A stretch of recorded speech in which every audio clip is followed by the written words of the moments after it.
দেখুন, সকালে যখন আপনি ঘুম থেকে উঠছেন, ঠিক সেই সময়কালে ১ম এ অন্য কারো ছায়া বা নিজের ছায়া দর্শন করবেন না। ভুল করেও করবেন না।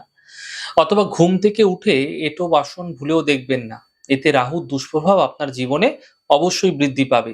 ঠিক সেই কারণেই আমিও বহুবার বলেছি আপনাদের পূর্ববর্তী বিভিন্ন ভিডিওতে আগের দিন রাত্রেবেলা খাওয়া-দাওয়া হয়ে গেলে এঁটো বাসন আপনারা রান্নাঘরে রাখবেন না।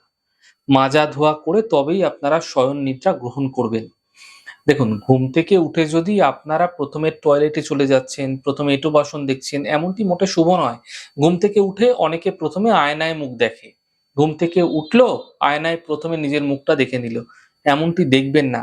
এমনটি অত্যন্ত অশুভ। এতে নেতিবাচক শক্তির প্রভাব জীবনে বৃদ্ধি পেতে দেখা যায়। যার ফলে বিভিন্ন কার্যে বাধা আসতে দেখতে পাবেন। আপনি বুঝতে পারবেন না, আকস্মিকভাবে বাধা আসতে থাকবে। ঘুম থেকে উঠে ১ম এ নিজের হাতের যে ২ টি তালু আছে, এই ২ টি তালুকে দেখুন। নিজের হাতের তালু একসাথে আপনারা জয়েন্ট করে নিন।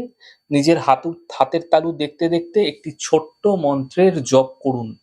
মন্ত্রটি হচ্ছে করাগ্রে বসতে লক্ষ্মী, করমধ্যে সরস্বতী। করাগ্রে বসতে লক্ষ্মী, করের মধ্যে সরস্বতী, করমূলে স্থিত ব্রহ্মা, প্রভাতে চ করদর্শনম।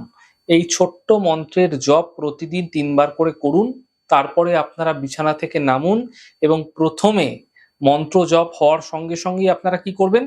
বিছানা থেকে নামার আগে দুটো হাতের তালুকে ভালো করে ঘষে নিজের চোখে ৩ বার বুলিয়ে নেবেন।